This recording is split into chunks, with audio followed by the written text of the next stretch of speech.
नमस्कार साथियों, स्वागत है आप सभी का एक बार फिर से आपके अपने YouTube चैनल शिवाजी केयर में। उम्मीद करते हैं कि आप सभी बहुत ही अच्छे होंगे और आगामी जो सीईटी एग्ज़ाम है उसकी तैयारी आपकी बहुत ही शानदार चल रही होगी। आज की इस वीडियो में हम जो है भारत का भूगोल को देखने वाले हैं, ठीक है। भारत के भूगोल के जो 50 महत्वपूर्ण क्वेश्चनों को इस वीडियो में हम देखेंगे, जो कि परीक्षा के लिए बहुत ही इंपॉर्टेंट होने वाले हैं। तो चैनल पर नए हो तो चैनल को सब्सक्राइब कर लेना और अपने दोस्तों के साथ शेयर करना बिल्कुल ना भूलें। चलिए शुरू करते हैं। सबसे पहले आज का हमारा पहला क्वेश्चन देखते हैं हम। देखिएगा साथियों, पहला क्वेश्चन है कि भारत के मुख्य भूभाग का दक्षिणतम बिंदु केप केमोरिन किस राज्य में स्थित है। ठीक है, आपको बताना है कि जो भारत का दक्षिणतम बिंदु जो कौन सा है, आपको ध्यान रखना। पहले तो दक्षिणतम बिंदु कौन सा है, केप केमोरिन, जो किस राज्य में, क्या केरल में, तमिलनाडु, आंध्र प्रदेश या फिर अंडमान और निकोबार में। तो ध्यान रखना आपको, ये जो स्थित है ये कहाँ पे है, तमिलनाडु में। ठीक है, ऑप्शन नंबर 20 में जो राइट आंसर होगा। ये जो भारत की मुख्य भूमि का सबसे दक्षिण सिरा, जिसे क्या बोला जाता है, केप केमोरिन के नाम से जाना जाता है और इसी को जो है कन्याकुमारी भी कहते हैं। ठीक है, कन्याकुमारी के नाम से भी जाना जाता है, तो वो भी यही है। ठीक है, ये भी आपको ध्यान रखना है। कन्याकुमारी जो कि कहाँ पे स्थित है, तमिलनाडु में। ठीक है, तमिलनाडु राज्य आपको ध्यान रखना है।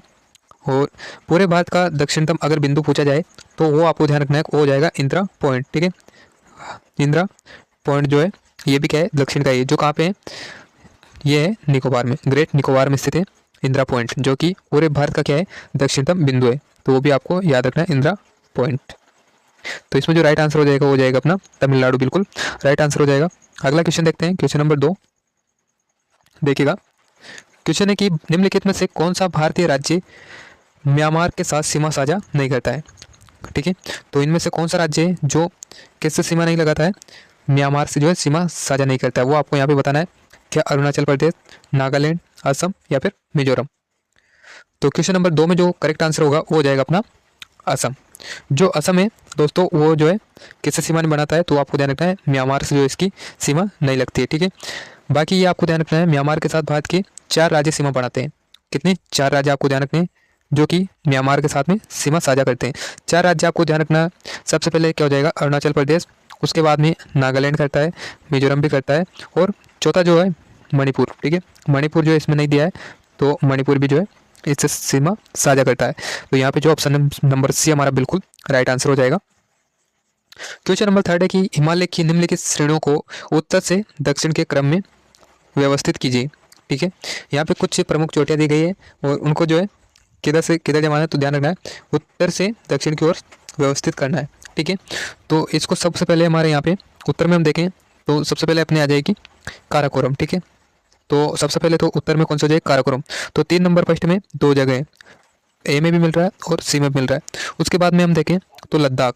ठीक है, यानी कि ये फर्स्ट पे आएगी, तो 3, उसके बाद में फिर लद्दाख, तो पहले अपनी काराकोरम हो जाएगी, उसके बाद में लद्दाख हो जाएगी, फिर उसके बाद में जास्कर और फिर पंजाल।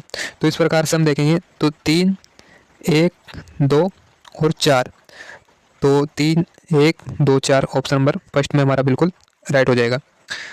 ध्यान रखना है साथियों आपको कि ट्रांस हिमालय जो कि क्या है, मुख्य हिमालय का उत्तर से दक्षिण का सही क्रम है।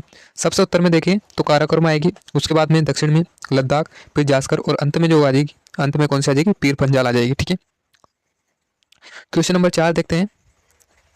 देखिएगा कि पटकोई बूम की पहाड़ियाँ भारत के किस भाग में है? ठीक है, तो आपको बताना है ये जो पहाड़ियाँ हैं वो भारत के कौन से हिस्से में स्थित है। क्या भारत के उत्तरी भाग में, दक्षिणी भाग या फिर पश्चिम या फिर पूर्वी भाग में।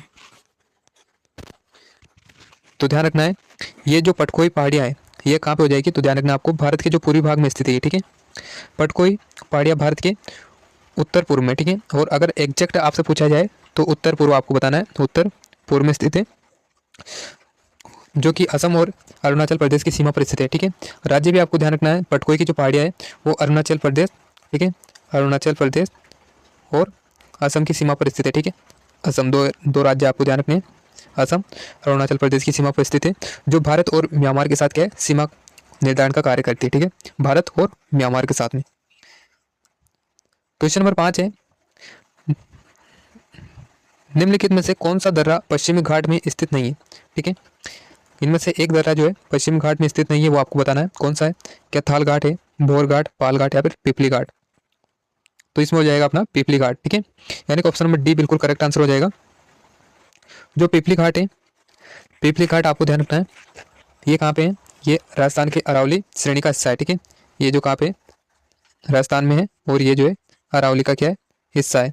बाकी आपको ध्यान रखना है थाल घाट, बोर घाट, पाल घाट, ये जो पश्चिमी घाट जिसे सह्याद्री के नाम से भी जाना जाता है, उसके जो प्रमुख दर्रे हैं, ठीक है। ये पश्चिमी घाट में आएंगे सारे। चलिए क्वेश्चन नंबर 6 देखते हैं।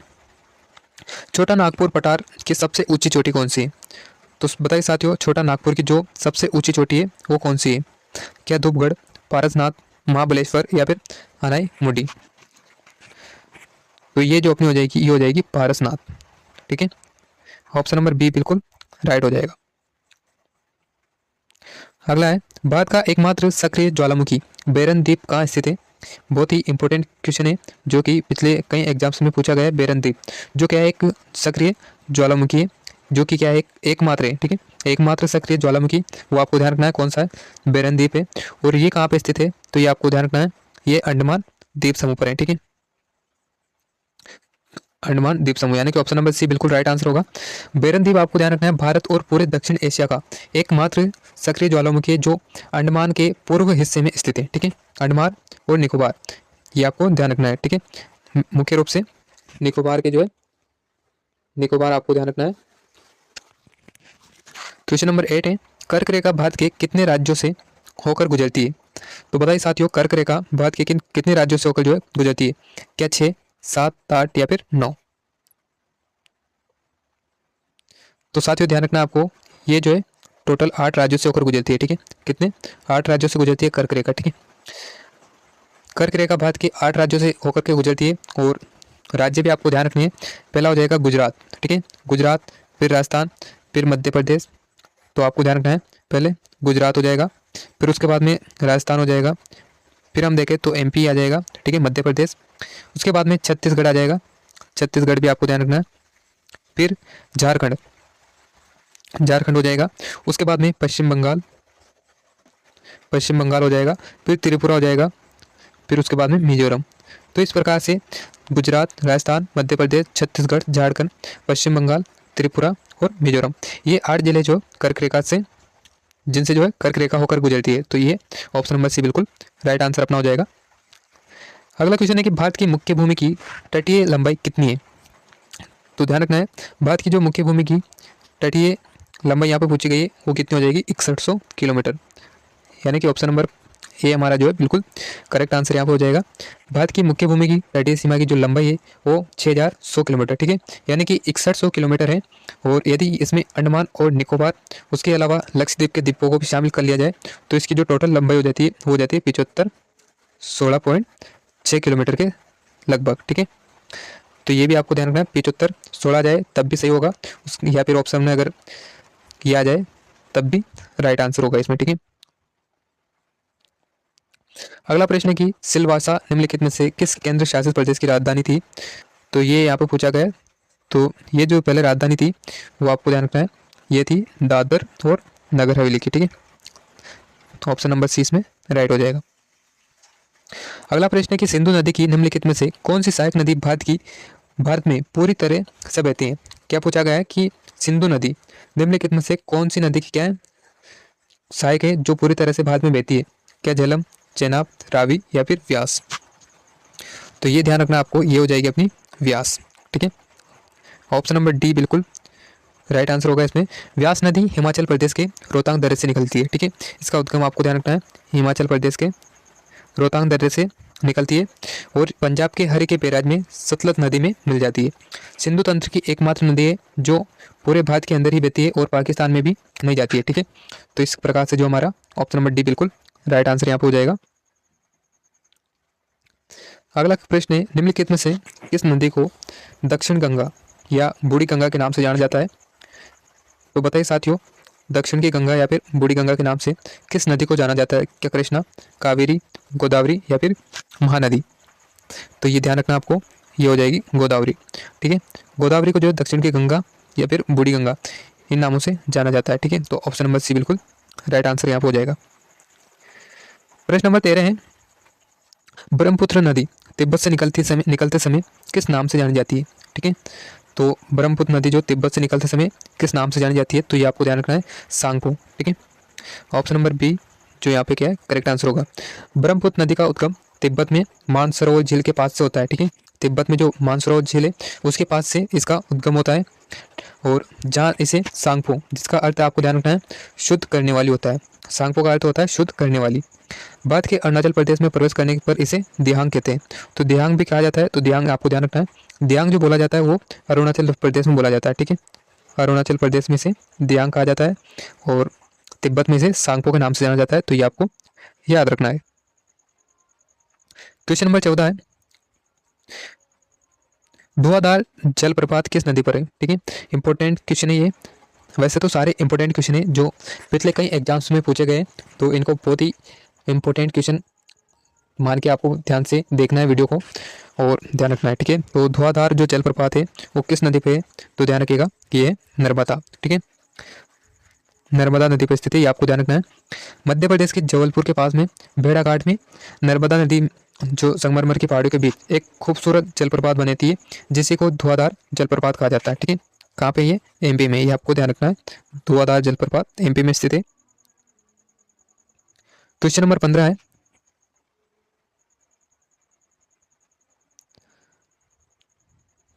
भारत की किस नदी को जैविक मरुस्थल कहा जाता है क्योंकि ये अत्यधिक प्रदूषित है? तो बताइए साथियों, कौन सा होगा इसमें? क्या यमुना, दामोदर, पेरियार या फिर गोमती? तो भारत की जिस नदी को जैविक मरुस्थल कहा जाता है वो हो जाएगा अपना दामोदर। ठीक है, दामोदर नदी छोटा नागपुर के पठार औद्योगिक कारखानों के कचरों के कारण अत्यधिक प्रदूषित हो चुकी है। इस कारण इसे जो है जलीय मरुस्थल कहा जाता है। और अगला क्वेश्चन हम देखते हैं, प्रसिद्ध चिल्का झील भारत के किस राज्य में स्थित है? ठीक है, चिल्का झील कौन से राज्य में स्थित है? क्या आंध्र प्रदेश, उड़ीसा, तमिलनाडु या फिर पश्चिम बंगाल? तो ये जो अपनी चिल्का झील हो जाएगी वो हो जाएगी ओडिशा में। ठीक है, ऑप्शन नंबर 20 में करेक्ट आंसर होगा। चिल्का झील ओडिशा के तट पर स्थित है। भारत की जो सबसे बड़ी खारे पानी की लेगुन झील है, ये आपको ध्यान रखना है कौन सी है? भारत की सबसे बड़ी खारे पानी की लेगुन झील है। ये भारत का पहला रामसर साइट भी है, ये भी आपको ध्यान रखना है। जिसे आर्द्रभूमि कहा जाता है वो कौन सी अपनी चिल्का झील है। चलिए नेक्स्ट क्वेश्चन देखते हैं, निम्नलिखित में से कौन सी नदी पश्चिम की ओर बहने वाली नदी है? यानी कि पूछा गया है कि कौन सी नदी पश्चिम की ओर बहने वाली नदी है। ठीक है, इनमें से एक नदी है जो पश्चिम की ओर बहती है, तो आपको ध्यान रखना है वो हो जाएगी अपनी तापी नदी। नर्मदा और तापी नदी मध्य भारत से पश्चिम की ओर बहती है। ठीक है, मध्य भारत से जो पश्चिम की ओर बहती है। ये नदियाँ रिफ्ट वैली, जिसे बरंस घाटी बोला जाता है, उससे होकर गुजरती है। क्वेश्चन नंबर 18 है कि शिव समुद्रम जल विद्युत परियोजना किस नदी पर स्थित है? कौन सी शिव समुद्रम जल विद्युत परियोजना कौन सी नदी पर स्थित है? ये आपको बताना है। क्या कृष्णा, कावेरी, गोदावरी या फिर पेरियार? तो ये हो जाएगी कावेरी। कावेरी नदी पर स्थित है, कर्नाटक राज्य में स्थित है। ये भी आपको ध्यान रखना है, राज्य कौन सा है? कर्नाटक। कर्नाटक राज्य में स्थित है ये शिव समुद्रम जलप्रपात, जो कि कौन सी नदी पर है? कावेरी नदी पर है। यहाँ सन 1902 में भारत का पहला प्रमुख जल विद्युत गृह स्थापित किया गया था। ठीक है, भारत का पहला जल विद्युत गृह वो भी कौन सा था? यही था। स्थापना की गई थी इसकी 1902 में। प्रश्न नंबर 19 है, लोनार झील जो एक क्रेटर झील है किस राज्य में स्थित है? लोनार झील जो एक क्या है? क्रेटर झील है, और ये भारत के किस राज्य में स्थित है? ये आपको बताना है। क्या राजस्थान, गुजरात, महाराष्ट्र या फिर मध्य प्रदेश? तो लोनार झील आपको ध्यान रखना है, ये जो है महाराष्ट्र के बुलढाना जिला है जहाँ पे स्थित है। ठीक है, महाराष्ट्र में स्थित है, ये आपको ध्यान रखना है। और इसका निर्माण जो है प्रागैतिहासिक काल में उल्कापिंड के प्रवृत्ति से टकराने के कारण हुआ था, ऐसा माना जाता है। ठीक है, तो ये आपको ध्यान रखना है, महाराष्ट्र इसमें बिल्कुल राइट हो जाएगा। क्वेश्चन नंबर 20 है कि अलकनंदा और भागीरथी नदी कहाँ मिलकर गंगा का निर्माण करती है? ठीक है, कौन कौन सी नदियाँ हैं जो गंगा का निर्माण करती है? पहले तो आपको ध्यान रखना है, अलकनंदा और भागीरथी, ये दो नदियाँ मिलकर जो है गंगा नदी का निर्माण करती है। और यहाँ पे पूछा गया कि वो जो है निर्माण कहाँ पे करती है? क्या रुद्रप्रयाग, देवप्रयाग, कर्णप्रयाग या फिर विष्णुप्रयाग? तो इंपॉर्टेंट क्वेश्चन है, ध्यान रखना है, ये जो है देवप्रयाग, ठीक है, कहाँ पे, उत्तराखंड के देवप्रयाग में जो है गंगा नदी का उद्गम करती है। कौन कौन सी नदियाँ, तो अलकनंदा और भागीरथी, ये दोनों मिलकर जो है गंगा नदी का निर्माण करती है। देवप्रयाग जो कि कहाँ है, उत्तराखंड में, ये भी आपको ध्यान रखना है। उत्तराखंड के देवप्रयाग नामक स्थान पर जब अलकनंदा और भागीरथी नदियाँ का संगम होता है तो इसके आगे की संयुक्त धारा को ही क्या कहते हैं, गंगा नदी कहा जाता है। चलिए क्वेश्चन नंबर 21 है, भारत में ग्रीष्म ऋतु में चलने वाली गर्म और शुष्क हवाएं लू कहा जाता है। ये मुख्य रूप से किस क्षेत्र में चलती है, ठीक है, जो हवाएं होती है, तो ये आपको ध्यान रखना है, ये चलती है उत्तर पश्चिम में, ठीक है, ऑप्शन नंबर 20 में राइट हो जाएगा। भारत में अधिकांश वर्षा लगभग 75% किस मानसून से प्राप्त होती है, तो ध्यान रखना आपको, अधिकतर जो वर्षा है वो होती है दक्षिण पश्चिम से, ठीक है, ये हो जाएगा अपना दक्षिण पश्चिम मानसून से, ऑप्शन नंबर 20 में करेक्ट आंसर हो जाएगा। यानी कि आपको ध्यान रखना है, जून से सितंबर के दौरान बाद में आने वाली दक्षिण पश्चिम मानसून से जो है लगभग 75 से 80% बारिश होती है। ये मानसून सबसे पहले जून के पहले सप्ताह में केरल के तट पर टकराता है, ठीक है, तो ये भी आपको ध्यान रखना है। क्वेश्चन नंबर 23 है, भारत के कोरोमंडल तट जो कि कहाँ है, तमिलनाडु पर है, तमिलनाडु में है, पर मुख्य रूप से किस ऋतु में वर्षा होती है, तो बताइए साथियों, जो कोरोमंडल तट है वहाँ पे वर्षा कब होती है, क्या ग्रीष्म ऋतु में, शीत वर्षा या फिर वसंत ऋतु में, तो ध्यान रखना आपको, ये होती है शीत ऋतु में, ठीक है। अक्टूबर नवंबर में जब मानसून लौटता है तो उत्तर पूर्वी पवनें बंगाल की खाड़ी से नमी ग्रहण करती है और तमिलनाडु के कोरोमंडल में जो है भारी बारिश करती है, ये आपको ध्यान रखना है, ठीक है।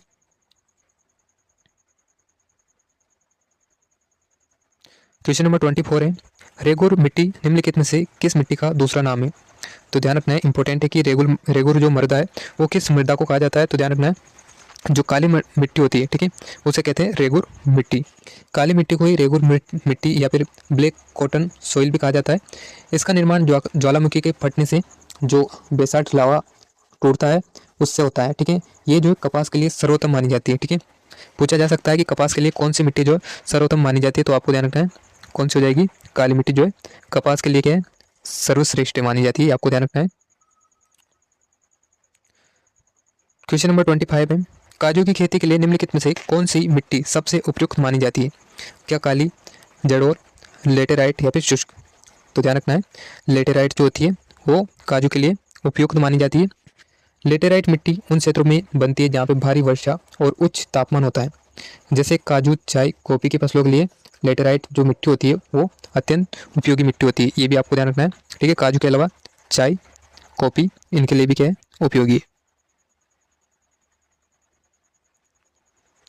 26 नंबर का अपना क्वेश्चन है कि पुरानी जलोढ़ मिट्टी को किस नाम से जाना जाता है जो नदी के बाढ़ के मैदान से ऊपर स्थित होती है, तो ध्यान रखना है, ये जो हो जाएगी, ये कौन सी होगी, खादर, बांगर, भाबर या फिर तराई, तो ध्यान रखना साथियों, ये हो जाएगी अपनी बांगर। जलोढ़ मिट्टी दो प्रकार की होती है, नदियों के बाढ़ क्षेत्र से दूर स्थित जो पुरानी जलोढ़ मिट्टी होती है उसे कहते हैं बांगर, ठीक है। बांगर कौन सी होती है, पुरानी होती है जो जलोढ़ मिट्टी होती है उसे बांगर कहा जाता है, जो कि क्या होती है, कम उपजाऊ, ठीक है, उपजाऊ कम होती है ये, जबकि नदी के पास जो नई उपजाऊ मिट्टी होती है उसे कहा जाता है खादर, ठीक है, खादर होती है नई वाली जो मिट्टी होती है नदियों के पास उसे खादर कहा जाता है, ये आपको ध्यान रखना है। अगला प्रश्न है कि केंद्रीय मृदा संरक्षण बोर्ड की स्थापना कब की गई थी, तो ध्यान रखना है 1953 को की गई थी, ये जो की गई थी 1953 को की गई थी, ये आपको ध्यान रखना है। भारत सरकार ने देश में बड़े पैमाने पर हो रहे मृदा अपरदन को रोकने के लिए भूमि संरक्षण की योजना बनाने के लिए सन 1953 में केंद्रीय मृदा संरक्षण बोर्ड की स्थापना की थी, ठीक है। किस कारण की थी, तो वो आपको ध्यान रखना है, मृदा अपरदन को रोकने के लिए 1953 में। भारत के किस राज्य में वनों का प्रतिशत क्षेत्रफल उसके कुल क्षेत्रफल के अनुपात में सर्वाधिक है, तो ध्यान रखना है, ये है मिजोरम का, ठीक है। तो दोस्तों वीडियो अच्छा लगा तो वीडियो को लाइक और चैनल को सब्सक्राइब कर लीजिएगा ताकि इसी प्रकार की वीडियो आपको डेली मिलते रहे। 29 अपना क्वेश्चन है, चंदन के वृक्ष मुख्य रूप से किस प्रकार के वनों में पाए जाते हैं? तो ये जो चंदन के वृक्ष मुख्य रूप से पाए जाते हैं वो आपको ध्यान रखना है उष्ण कटिबंधीय पर्णपाती वन, ठीक है, आर्द्र मानसूनी वन, इन क्षेत्रों में जो है ये पाए जाते हैं। ध्यान रखना आपको चंदन, सागौन और साल के जो वृक्ष है वो मुख्य रूप से उष्ण कटिबंधीय पर्णपाती वनों में पाए जाते हैं। ये वन भारत के उन हिस्सों में मिलते हैं जहाँ 100 से लगा करके 200 सेमी तक जो है वर्षा होती है, जैसे कर्नाटक, तमिलनाडु आदि हिस्सों में। क्वेश्चन नंबर 30 है कि फूलों की घाटी राष्ट्रीय उद्यान किस राज्य में स्थित है? तो मोस्ट इंपोर्टेंट है, फूलों की घाटी कई बार पूछा गया है, तो ये आपको ध्यान रखना है उत्तराखंड, ठीक है, उत्तराखंड में स्थित है, जिसे वैली ऑफ फ्लावर्स के नाम से जाना जाता है, ठीक है, यानी कि फूलों की घाटी। जो राष्ट्रीय उद्यान उत्तराखंड के चमोली जिले में स्थित है, ये अपने विभिन्न प्रकार के दुर्लभ हिमालयी फूलों और प्राकृतिक सुंदरता के लिए यूनेस्को की विश्व धरोहर सूची में शामिल किया गया है, ठीक है, यूनेस्को में भी इसे शामिल किया गया है, जो कि कहाँ है? उत्तराखंड में। ये आपको ध्यान रखना है। चलिए अगला क्वेश्चन देखते हैं। भारत में पीली क्रांति का संबंध किसके उत्पादन से है? ठीक है, पीली क्रांति का उत्पादन पीली क्रांति का जो संबंध है वो किसके उत्पादन से है? क्या दूध, तिलहन, मछली या फिर धान? तो ध्यान रखना है ये हो जाएगा तिलहन से, ठीक है। पीली क्रांति का मुख्य उद्देश्य सरसों, तिल, सूरजमुखी जैसी जो तिलहन फसलें हैं उनके उत्पादन को बढ़ाकर भारत को खाद्य तेलों में आत्मनिर्भर बनाना है, और इसके जनक जो माने जाते हैं सेम माने जाते हैं, ठीक है। प्रश्न नंबर 32 है, निम्नलिखित में से कौन सी एक रबी की फसल है? ठीक है, तो रबी की फसल यहाँ पे आपको बताना है। क्या गेहूँ? नहीं है, ठीक है, यहाँ पे जो रबी की फसल नहीं है वो आप यहाँ पे पूछा गया है। क्या गेहूँ, चना, सरसों या फिर मक्का? तो ध्यान रखना है यहाँ पे जो मक्का दिया गया है वो जो है रबी की नहीं है, ये जो हो जाएगी ये खरीफ की फसल है, तो ये जो हमारा राइट आंसर हो जाएगा। झूम कृषि भारत के किस क्षेत्र में मुख्य रूप से प्रचलित है? तो ध्यान रखना है जो फसल होती है कौन सी पूछी गई? झूम, ये होती है उत्तर पूर्वी राज्य में, ठीक है, उत्तर पूर्वी राज्यों में। झूम कृषि एक प्रकार की स्थानांतरित कृषि होती है जिसमें जंगलों को काटकर या फिर उनको जला करके जमीन साफ की जाती है और फिर वहाँ पे खेती की जाती है। ये जो है भारत में हम देखें तो असम, ठीक है, जैसे असम हो गया, नागालैंड हो गया, मेघालय हो गया, और उत्तर पूर्वी राज्यों की जो जनजाति है वो मुख्य रूप से इस खेती को करती है, ठीक है। तो ये जो है अपना उत्तर पूर्वी राज्यों में झूम खेती हो जाएगी। अगला क्वेश्चन देखते हैं। भारत में सोने यानी कि जो गोल्ड की प्रसिद्ध कोलार खदानें किस राज्य में स्थित है? ये आपको बताना है। क्या आंध्र प्रदेश, कर्नाटक, तमिलनाडु या फिर केरल? तो ध्यान रखिएगा ये जो हो जाएगी ये हो जाएगी अपनी कर्नाटक, ठीक है। कर्नाटक का जो कोलार जिला अपनी गोल्ड फील्ड्स के लिए जो दुनिया भर में प्रसिद्ध है। भारत की अधिकांश जो सोना निकलता है वो कहाँ निकलता है? तो आपको ध्यान रखना है अधिकांश सोना कर्नाटक में निकलता है, तो ये आपको ध्यान रखना है। अगला है कि जादूगोड़ा की खदानें निम्नलिखित में से किस खनिज के लिए प्रसिद्ध है? ठीक है, जादूगोड़ा क्या लोहा, अभ्रक, यूरेनियम या फिर तांबा? तो ध्यान रखना है यूरेनियम। जादूगोड़ा जो कि झारखंड के पूर्वी हिस्से में स्थित है। भारत की पहली यूरेनियम की जो खदान है वो आपको ध्यान रखना है यही है, ठीक है। पहली खदान है किसकी है? यूरेनियम की पहली खदान जादूगोड़ा है जो झारखंड में स्थित है। यहाँ से प्राप्त यूरेनियम का उपयोग भारत के परमाणु ऊर्जा संयंत्रों में ईंधनों के रूप में किया जाता है, ये आपको ध्यान रखना है। भारत का सबसे पुराना तेल शोधन कारखाना कहाँ पे स्थित है? तो ध्यान रखना है भारत का सबसे पुराना तेल शोधन कारखाना जो है वो अपना है डिगबोई, ठीक है, यानी कि असम में स्थित है, आपको ध्यान रखना है।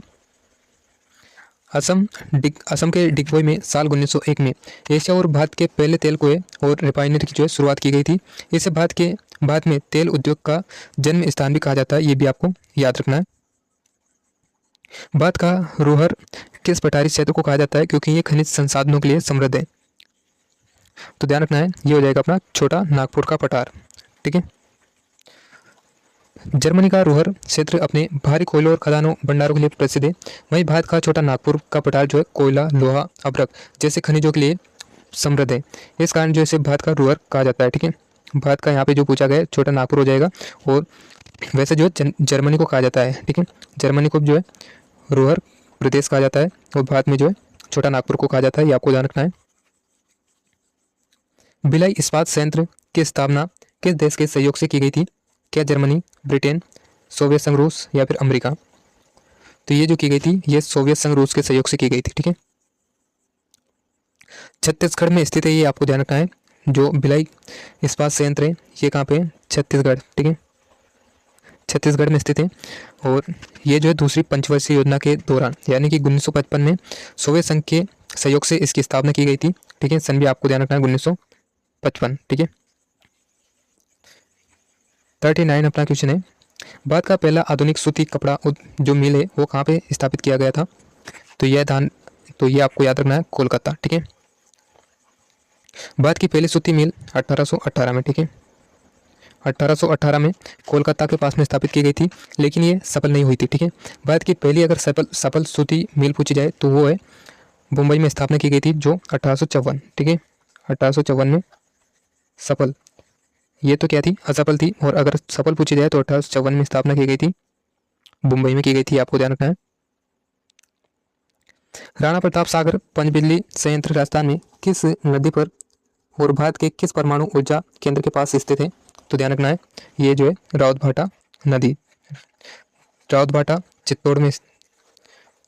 चित्तौड़ जिले में बना हुआ है जो कि चंबल नदी पे है, ये आपको ध्यान रखना है। इसी के पास राजस्थान का पहला और भारत का दूसरा परमाणु ऊर्जा स्टेशन रावतभाटा चित्तौड़गढ़ में स्थित है। भारत का सबसे लंबा, ठीक है, सबसे लंबा जो है राजमार्ग कौन सा है जो श्रीनगर को कन्याकुमारी से जोड़ता है?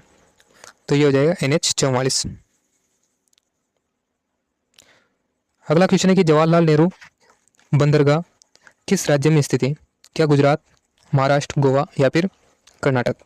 तो ये जो हो जाएगा ये हो जाएगा अपना महाराष्ट्र में। ठीक है, जवाहरलाल नेहरू बंदरगाह आपको ध्यान रखना है कहाँ पे? महाराष्ट्र में स्थित है। भारत की पहली semi high speed train Vande Bharat express सबसे पहले किन दो स्टेशनों के बीच में चलाई गई थी? ठीक है, वंदे भारत, तो ये आपको ध्यान रखना दिल्ली से वाराणसी। ठीक है, दिल्ली से वाराणसी के बीच में फर्स्ट टाइम जो है इसे चालू किया गया था। वर्ष 2011 की जनगणना के अनुसार भारत का सबसे कम जनसंख्या घनत्व वाला राज्य कौन सा है? तो ये जो हो जाएगा अपना ये हो जाएगा अरुणाचल प्रदेश। अगला प्रश्न है 2011 की जनगणना के अनुसार भारत में सर्वाधिक साक्षरता दर वाला केंद्र शासित प्रदेश कौन सा है? ठीक है, केंद्र शासित प्रदेश यहाँ पे पूछा गया सर्वाधिक साक्षरता वाला, तो आपको ध्यान रखना लक्षद्वीप। 2011 की जनगणना के अनुसार सभी केंद्र शासित प्रदेशों में लक्षद्वीप की साक्षरता दर सबसे अधिक है। ठीक है, और कितनी है? तो ध्यान रखना 91.85। ठीक है, और राज्य में अगर पूछी जाए तो केरल पहले स्थान पर है। ठीक है, केरल राज्य में पूछा जाए तो केरल जो है पहले स्थान पर है, और केंद्र शासित पूछा जाए तो लक्षद्वीप हो जाएगा। टोड जो जनजाति है मुख्य रूप से भारत के किस पहाड़ी क्षेत्र में निवास करती है? तो ध्यान रखना है ये जो जनजाति है ये मुख्य रूप से नीलगिरी की पहाड़ियों में मिलती है। ठीक है, टोडा जो जनजाति होती है मुख्य रूप से तमिलनाडु के नीलगिरी जो पहाड़ियाँ हैं यहाँ पे पाई जाती है, जो एक प्रकार की चरवाहा जनजाति है। इन लोगों की संस्कृति में भैंसा का धार्मिक और सामाजिक रूप से बहुत बड़ा महत्व होता है। ठीक है, भैंसों का, तो ये जो है मुख्य रूप से भैंसों का पालन करती है, ये भी आपको ध्यान रखना है। टोडा जाति भैंसों का सर्वाधिक क्या है? पालन करती है, और ये जो है तमिलनाडु के नीलगिरी पहाड़ी में मिलती है।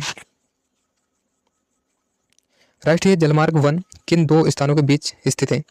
तो ये ध्यान रखना है इलाहाबाद से हल्दिया। ठीक है, इलाहाबाद से जो है हल्दिया के बीच में स्थित है। भारत और श्रीलंका को अलग करने वाली जल संधि को क्या कहा जाता है? तो इसे कहा जाता है पाक जल संधि। ठीक है, भारत के तमिलनाडु राज्य और श्रीलंका के मन्नार जिले के बीच स्थित सक्रिय समुद्री मार्ग को पाक जल संधि कहा जाता है। यह मन्नार की खाड़ी को बंगाल की खाड़ी से जोड़ने का कार्य करती है। बांदीकुई या फिर बांदीपुर जो राष्ट्रीय उद्यान है वो किस राज्य में स्थित है? तो ये आपको ध्यान रखना है कर्नाटक में। बांदीपुर राष्ट्रीय उद्यान कर्नाटक में स्थित है। ये 1974 में प्रोजेक्ट टाइगर के तहत एक बाघ अभ्यारण्य बना था। ठीक है, ये आपको ध्यान रखना है। और आज का हमारा अंतिम क्वेश्चन है भारत का मानक समय किस देशांतर रेखा से लिया गया है? तो ये आपको ध्यान रखना है 82.5 पूर्वी देशांतर से। ठीक है, यानी कि ऑप्शन नंबर फर्स्ट इसमें बिल्कुल राइट हो जाएगा। भारत का जो मानक समय है वो 82.5 डिग्री पूर्वी देशांतर से मापा जाता है, ठीक है, जो उत्तर प्रदेश के मिर्ज़ापुर में होकर गुजरती है, ठीक है। ये जो है ग्रीनविच टाइम जिसे GMT बोला जाता है उससे कितना आगे, तो आपको ध्यान रखना है 5.5 घंटे, ठीक है, 5.5 घंटे क्या है आगे। तो ये थे आज के हमारे टोटल 50 क्वेश्चन। उम्मीद करते हैं कि आपको वीडियो अच्छा लगा होगा, और इसी प्रकार के और भी जो है इंपॉर्टेंट MCQ अगर आपको चाहिए तो आप कमेंट कर सकते हो। और बाकी वीडियो आपको कैसा लगा, अगर वीडियो में कोई गलती या फिर कोई अगर आपको सजेशन हो तो ज़रूर बताइएगा। बाकी मिलते हैं नेक्स्ट वीडियो में, तब तक के लिए जय हिंद, जय भारत। जुड़े रहिए शिवाजी के साथ में। धन्यवाद।